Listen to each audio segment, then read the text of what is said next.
Então, estamos dando continuidade à leitura do Shri Chaitanya Charitamrita Adi Lila, capítulo 1, Os Mestres Espirituais. E estávamos lendo o comentário de Srila Bhaktivedanta Swami Prabhupada Maharaj a respeito do segundo verso do primeiro capítulo do primeiro canto de Srimad Bhagavatam, em que Shukadeva Goswami está dizendo que o seu pai, Vyasadeva, compilou esse Srimad Bhagavatam, que é a Mala Purana, né? O Purana Imaculado. E ele compilou esse Srimad Bhagavatam a partir do Chatusloki Bhagavatam, né? Que está no canto segundo, capítulo 2, versos 33 a 36, 33, 34, 35 e 36. E com essa, assim, apresentando essa obra completamente transcendente, muito doce, ele descreve os mais elevados e sinceros devotos. Não, o Srimad Bhagavatam descreve esses mais elevados e sinceros devotos e rejeita por completo os métodos enganosos de religiosidade com motivação material, né? Então aí Prabhupada analisa, né, Dharma, Artha, Kama e Moksha, né, as 4 metas da vida humana. E depois ele fala que os Vaishnavas, eles não estão interessados nas 4 metas da vida humana, estão interessados na... Como se chama?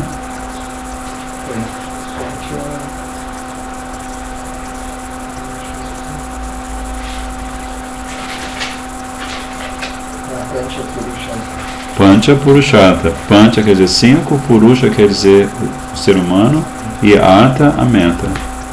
Artha é o que é desejável, né?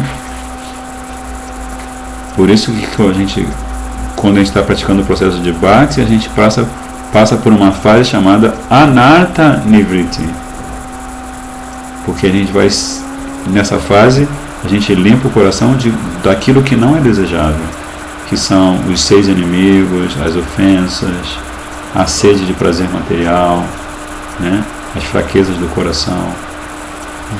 Então esses anartas, essas impurezas no coração. Aí nós estávamos lendo o comentário de Srila Prabhupada, estávamos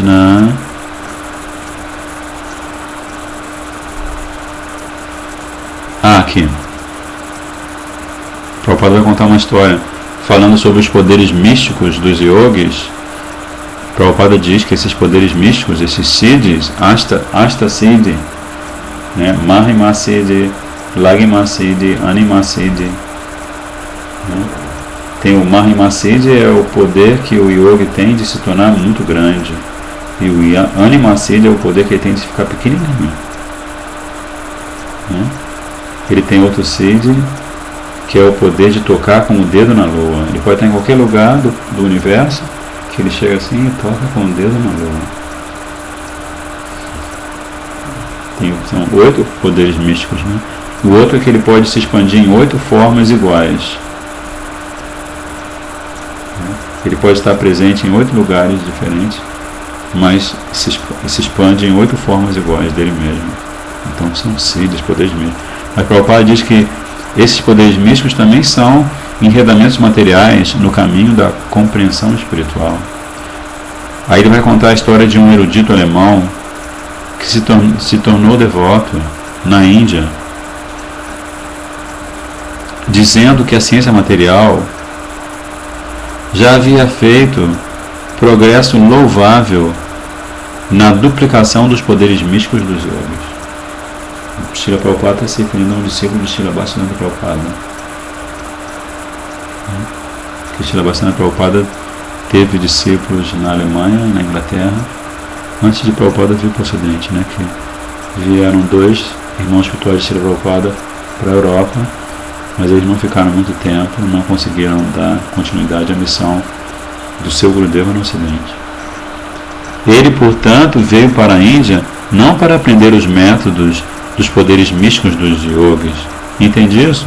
Que esse acadêmico alemão que se sentiu atraído pela filosofia Gaudiya Vaishnava, ele concluiu que a ciência material já tinha conquistado um progresso louvável por conseguir duplicar os poderes místicos dos yogis. Ainda mais, quanto mais avança a ciência mundana, mais, como se diz, conquistas impressionantes eles fazem. Transplantar, o Deva fala num dos livros que já saiu, ele fala assim, eles podem transplantar vários órgãos do corpo humano e com isso a pessoa pode continuar vivendo. Tem gente que usa marco-passo no coração, fazem cirurgiazinha, colocam um marco-passo no coração, que o coração tem um problema do batimento cardíaco que precisa ter um acionamento eletrônico, mecânico, para fazer com que ele bata da maneira que deve ser, para não provocar ataque cardíaco.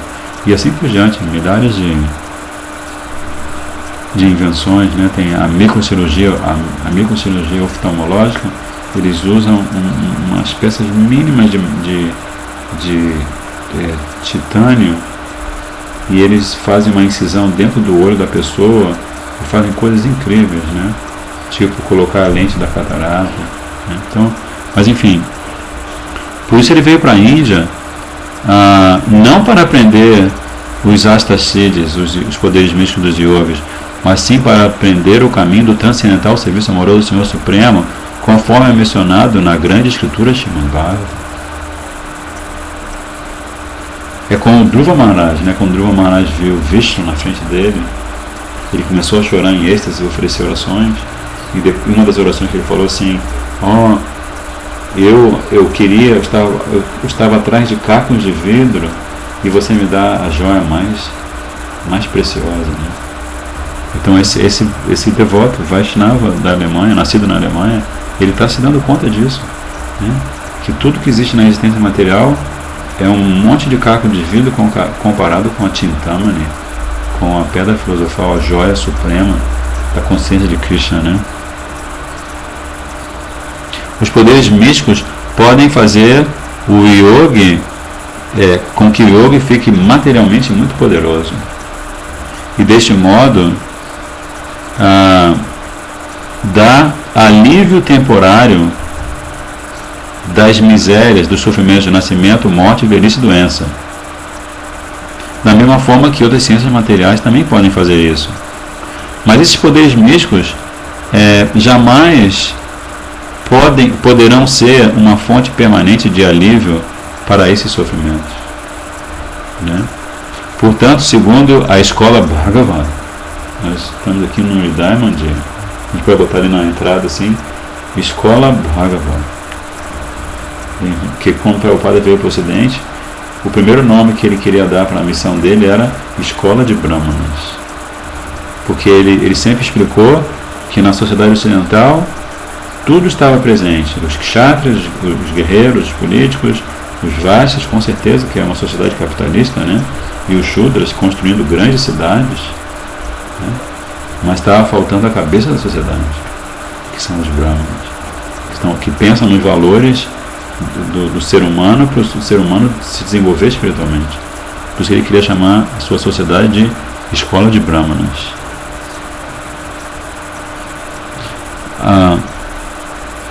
E aí Prabhupada diz que, segundo essa escola Bhagavan, o caminho da religiosidade da prática dos poderes místicos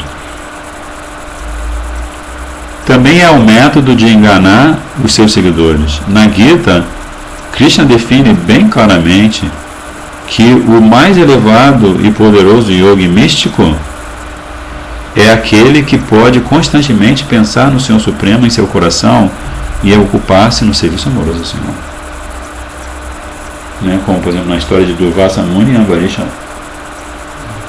Maharaj. Você conhece a história. Isso também, tudo aquilo que o Prabhupada acaba de falar, também é comprovado nessa história. Porque Ambarish Maharaj, muito humilde, né? Ele tinha controle sobre praticamente todo o planeta na época. Que os reis daquela época eles eram imperadores do planeta inteiro. Mas ele só estava focado, só tinha consciência focada na sua devoção à sua Thakuraji. E Durvasa Muni, cheio de poderes místicos, chegou e o ofendeu e foi perseguido pela Sudarshana Chakra. E ele se deu conta, chegando até Vishnu, ele se deu conta do poder supremo de um Vaishnava, que o Vaishnava não quer nem saber de usar, né? Como uma vez Srila Govinda Maharaj chegou na Espanha, numa área da Espanha onde não chovia há 4 anos, e ali havia uma fazenda dos devotos, né, da ISKCON. Aí o líder do projeto chegou para Srila Govinda Maharaj e falou assim: aqui a gente está com um problema sério, as vaquinhas estão definhando, a gente tem uma despesa enorme com água, porque não chove há 4 anos. Aí Srila Govinda Maharaj falou assim: mas é simples, faça Harinama Sankirtana, cante muito na fazenda, cante o santo nome, né? Esse é o Jagya, é o sacrifício da área de Kali. Então se você pratica esse Jagya, tudo se torna auspicioso e a chuva vem. E aí naquele dia, Srila Govinda Maharaj liderou um Kirtan, ficou quase 2 horas cantando em êxtase. E no meio do Kirtan caiu um toró, assim, tipo um dilúvio. Aí acabou o Kirtan, quando acabou o programa, esse mesmo devoto veio: Maharaj, o Senhor, pela sua misericórdia, a chuva veio. Aí ele falou assim: não fale isso. Se você falar isso de novo, eu vou embora da fazenda agora. E o devoto falou de novo. Aí Srila Govinda Maharaj falou para o devoto que o acompanhava arrumar as malas e foi embora. Que ele é um Vaishnava. O Vaishnava não quer saber de ser elogiado. Que ele sabe que tudo acontece pela misericórdia de Krishna. Mas na verdade, tudo acontece pela misericórdia do Vaishnava. A misericórdia do Vaishnava é a misericórdia condensada de Krishna. Né? Ela já está prontinha para abençoar as pessoas sinceras, os devotos sinceros que querem avançar espiritualmente. Isso é a misericórdia de Deus. Aí Prabhupada continua dizendo assim: nenhum dos 3 caminhos religiosos mencionados acima podem nos libertar das misérias tríplices da existência material: Adhyatmika Klesha, Adibhautika Klesha e Adidaivika Klesha. Né? São as misérias causadas pelo corpo e pela mente, Adhyatmika Klesha. As misérias causadas por outros seres vivos, Adibhautika Klesha, e as misérias causadas pelos devas, Adidaivika. Daivika vem de deva, Klesha. O processo da religião descrito no Srimad Bhagavatam, contudo, é capaz de dar a seus seguidores alívio permanente das misérias tríplices. O Bhagavatam descreve a forma máxima de religião, que é se restabelecer, ou o ser vivo se restabelecer em sua posição original de transcendental serviço amoroso ao Senhor Supremo. E essa posição original, ela é livre das infecções dos desejos de prazer material, do desejo de atividade fruitiva e do cultivo de conhecimento, com o objetivo de fundir-se no absoluto para se tornar igual ao Senhor Supremo. Que coisa feia! Se tornar o Senhor Supremo. Sabe aquela piada dos 3 Mayavadis? Os 3 Mayavadis moravam num monastério e eles estavam dormindo aí no meio da noite, assim, de madrugada, tipo 2 da manhã. Um deles acorda gritando: alcancei Mukti, alcancei Mukti, alcancei Mukti. Aí um dos outros 3 acordou com um barulho e fez assim. E o outro também acordou com um barulho e falou assim: mas eu não senti nada. Uma piadinha Mayavadi. Qualquer processo de religiosidade baseado no prazer dos sentidos, grosseiro ou sutil, porque o processo de yoga mística com certeza é muito sutil, né? Para você conseguir mexer com a constituição molecular do seu corpo, para ficar pequenininho, corpo grande, é muito sutil, né? Poder mental com toda a força. Então, Prabhupada está dizendo: qualquer processo de religiosidade baseado no prazer dos sentidos, seja ele grosseiro ou sutil, precisa ser considerado religião pretensiosa, religião enganosa, porque não consegue proporcionar proteção perpétua a seus seguidores. Né? Nehar Bikrama Nasosti. Krishna diz na Gita, segundo capítulo. Né?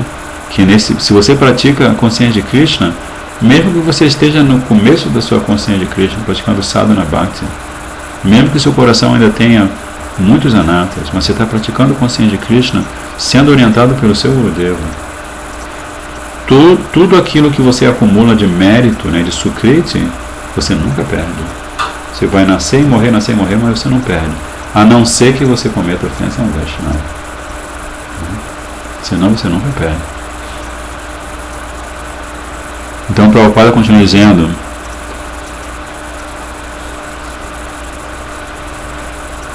a palavra prodita é significativa.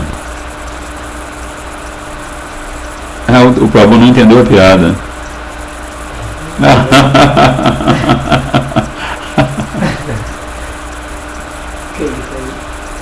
É o Madan Gopal, Prabhu.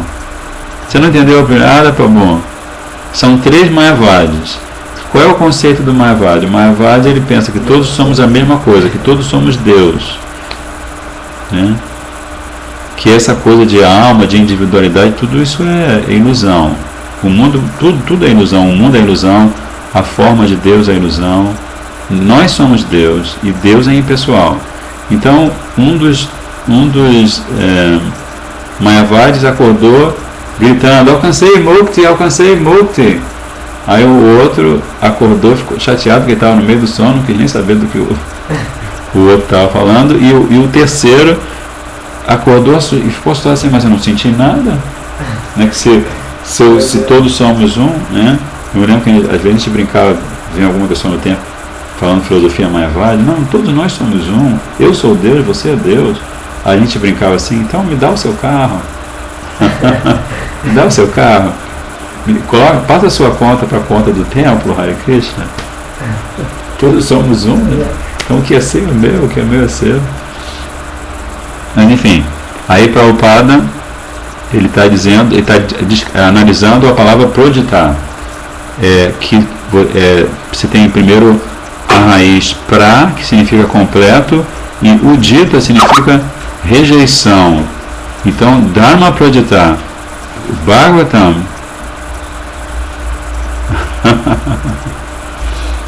Dharma proditar,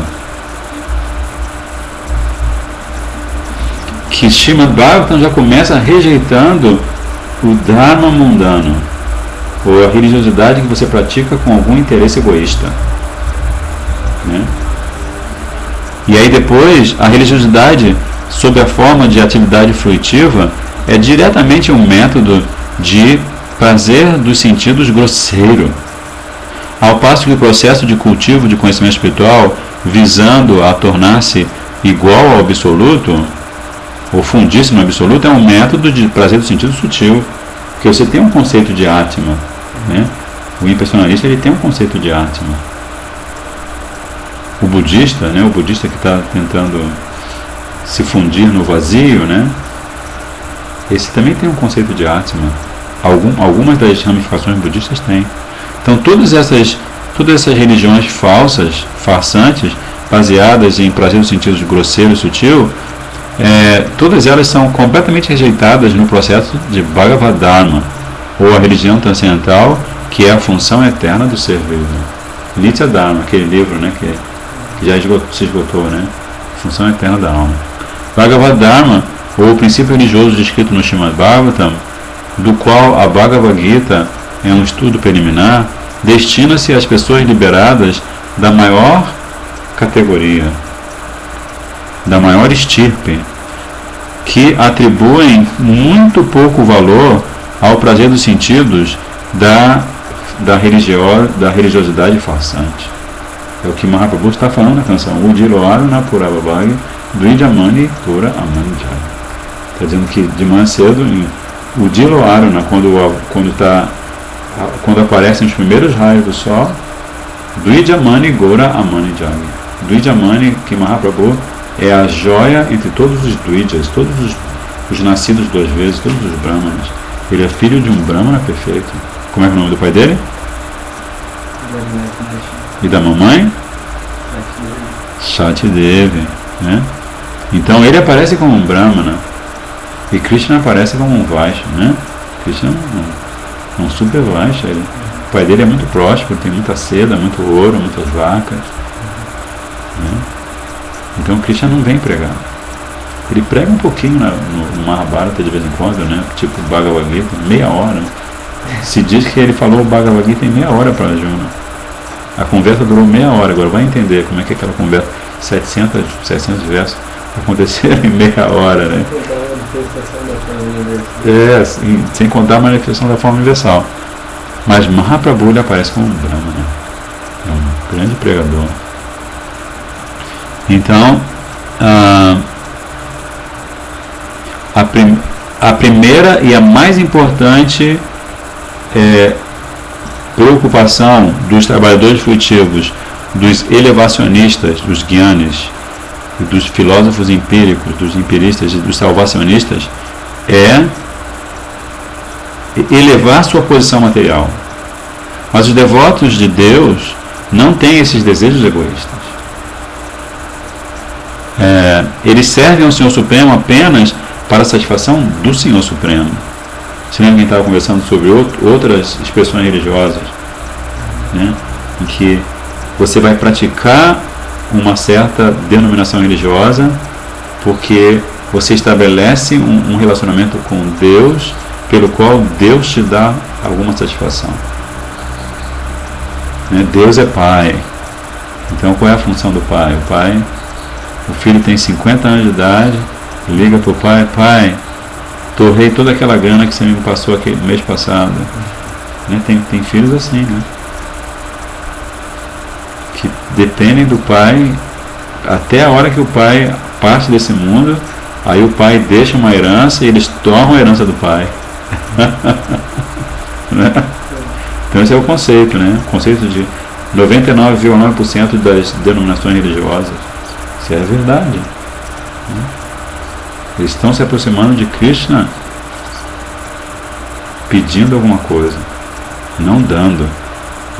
Então Shri Arjuna, querendo satisfazer seus sentidos, ao se tornar um pretenso não violento e um homem piedoso, a princípio decidiu não lutar. Mas quando ele se situou plenamente nos princípios de Bhagavad Dharma, culminando na rendição completa à vontade do Senhor Supremo, ele mudou de opinião, ele decidiu fazer outra coisa e concordou em lutar para a satisfação do Senhor. E aí ele disse, Gita é muito importante, né? Ele disse no verso 73 da Gita, ele diz: Nasto moha smiti labdha Tvat prasadam mayachilta stitosmi gata sandeha karishe vachanam tava. Ele fala: ó meu querido Krishna, ó infalível, agora a minha ilusão se foi. Eu recuperei minha memória por sua misericórdia. Smriti, nasto moha, nasto acabou, morra a ilusão. Smriti labda, recuperei a memória. A memória, o que é a memória? Consciência de Krishna, né? Se você tem a memória pura e cristalina, então você está na fase mais elevada de consciência espiritual, né? Que você está, como tem aquele verso que diz, o princípio maior do caminho espiritual é você nunca deve se esquecer de Krishna e deve sempre se lembrar de Krishna. É porque você está sempre se lembrando de Krishna, então com certeza você está sempre protegido pela energia interna. Aí Krishna fala assim, Arjuna fala: agora Estou firme e livre da dúvida e estou preparado para agir segundo suas instruções.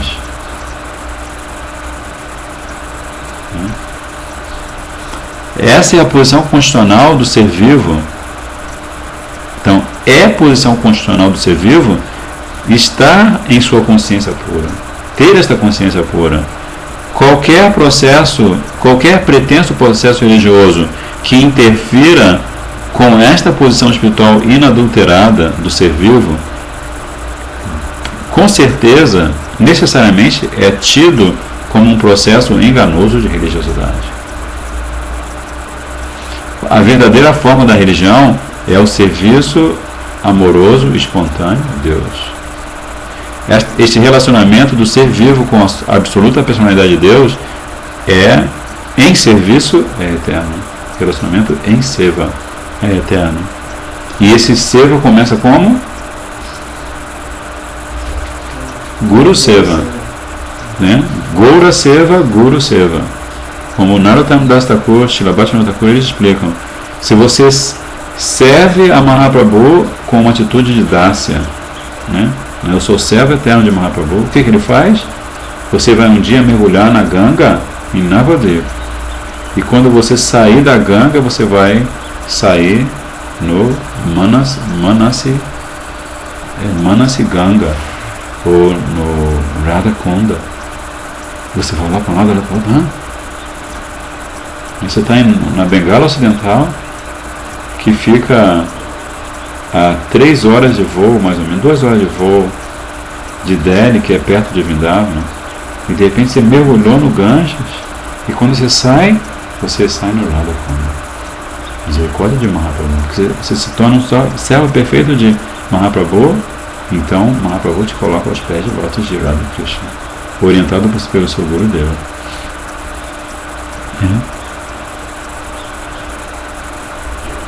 Então, a personalidade de Deus é descrita como vasto, a substância, com S maiúsculo.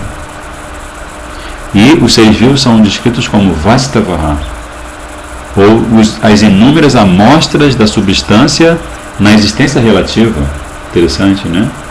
Por que é a existência relativa, afinal? Krishna é a existência absoluta, mas a Diva é a existência relativa. Os dois são eternos, mas a Diva é a existência relativa. Porque a vida da Diva só tem sentido se ela está relacionada. Se a vida dela, se a consciência dela, as atividades dela tem uma relação com Krishna. Então por isso é relativa. O relacionamento dessas porções substantivas, né, que são as divas, com a substância suprema, jamais será aniquilado. Ninguém jamais poderá aniquilar a diva, muito menos a superar. Krishna fala isso para Arjuna, né, no 2º capítulo, que a alma não é cortada por uma faca, não é soprada pelo vento, não é queimada pelo fogo, não é molhada pela água. De maneira alguma a alma é tocada por alguma coisa desse mundo material. Pois essa relação, né, essa ras, Bhakti Ras, é uma qualidade eterna inerente ao ser vivo. Aí Prabhupada vai terminar o último parágrafo desse importantíssimo verso dizendo: pelo contato com a natureza material, os seres vivos manifestam de variados sintomas da doença da consciência material. Para curar essa doença material, é o objeto supremo da vida humana. Então você nasce na vida humana para você curar a doença a doença material, que é o que? Você se identificar com uma forma física. Sou menino, sou menina. Sou rico, sou pobre, sou inteligente, sou burro. Né? O processo que trata essa doença chama-se Bhagavad Dharma ou Sanatana Dharma, a verdadeira religião. Isso é descrito nas páginas do Srimad Bhagavatam. Por isso, qualquer pessoa que, por conta de seu antecedente de atividades piedosas em vidas passadas, ou Sukriti, esteja ansiosa por ouvir o Srimad Bhagavatam, imediatamente se dá conta da presença do Senhor Supremo em seu coração e cumpre a missão da sua vida. Jai Srila Prabhupada, Patitapavam Ki Jai. Então vê, Krishnadas Kaviraj continua: Tara Madhya Moksha Vancha Kaitava Pradhan Yaha Hoite Krishna Bhakti Hoya Antardhan. O processo mais elevado, o processo que mais se destaca de enganar é desejar alcançar a liberação fundindo-se no Supremo, pois isso faz com que isso provoca o desaparecimento permanente do serviço amoroso a Krishna. Atmaha, né, no Shija Upanishad, você tem o Shija Upanishad? São 18 versos, né? Um dos primeiros versos fala de Atmaha, aquela pessoa, a diva que volta o seu rosto na direção oposta de Krishna, ela está cometendo suicídio espiritual. Atmaha. Especialmente se ela cai na armadilha do Mayavadismo, da filosofia Mayavada, né? Que é o grande perigo, o maior perigo. Se você se você se envolve com o prazer grosseiro dos sentidos, isso não é tão perigoso. Mas se você deseja se fundir no todo supremo, né, essa é a pior das ofensas. Né? É como você querer atravessar a forma de Krishna como se essa forma de Krishna fosse só uma ilusão. Mas a forma de Krishna, ela ocupa tudo. Né? Então você está falando da forma universal, a Arjuna viu a forma universal. Então assim, tudo existe por causa de Krishna. Tudo se mantém por causa de Krishna e tudo se destrói por causa de Krishna. Então uma pessoa, um ser humano que cai nessa armadilha, ele é o que está se deixando enganar ao máximo. O desejo de se fundir no Brahman impessoal é o tipo mais sutil de ateísmo. E é algo que se expande na sociedade humana. Cada dia que passa, cada ano que passa, a gente ouve falar de um novo líder religioso, entre aspas, que está persuadindo os seus seguidores a trilhar o caminho do Brahman impessoal, da busca do Brahman impessoal. Assim que semelhante ateísmo disfarçado com a roupa da liberação, assim que esse ateísmo é encorajado, é estimulado, a pessoa que ouve esse estímulo, ela se torna completamente incapaz de atravessar o caminho do serviço devocional à suprema personalidade de Deus. Ela perde a oportunidade. É tão sério que o próprio Krishna marcou uma entrevista com Shivaji. Você já leu Shiva Tata? Ele marcou uma entrevista com Shivaji e falou assim: eu quero que você tome uma providência. Eu quero que você faça alguma coisa, que você apareça e você propõe uma filosofia de maneira que aquelas pessoas que têm essa tendência a querer se fundir na minha forma, como é possível isso? Né? Que elas tenham um processo para elas viverem a ilusão delas sem perturbar os Vaishnavas. Então, Shivaji aparece como Shankaracharya de Shripad Shankaracharya. Prashadena moksha bisandir api nirasta iti. O prefixo pra no verso do Srimad Bhagavatam, proditar, né? Dharma proditar kaitava, indica que o desejo de liberação deve ser inteiramente rejeitado. Então esta é uma pequena anotação de Sridhara Swami, não o contemporâneo, mas o grande comentador do Srimad Bhagavatam do século 11 ou 12, não me lembro agora. Então ele está comentando o Srimad Bhagavatam e ele faz esse pequeno comentário: Prashadena moksha bishandir api nirasta iti. Nirasta. Esse prefixo desse verso do Bhagavatam estimula aquele que está ouvindo e aquele que está falando também a rejeitar por completo o desejo de se libertar, que assim, entre os bhaktas, é o desejo de não sofrer. Oh, não, estou com dor de barriga, tenho uma doença, ou a minha família, meus filhos me dão muito trabalho. O devoto, ele é manso e humilde.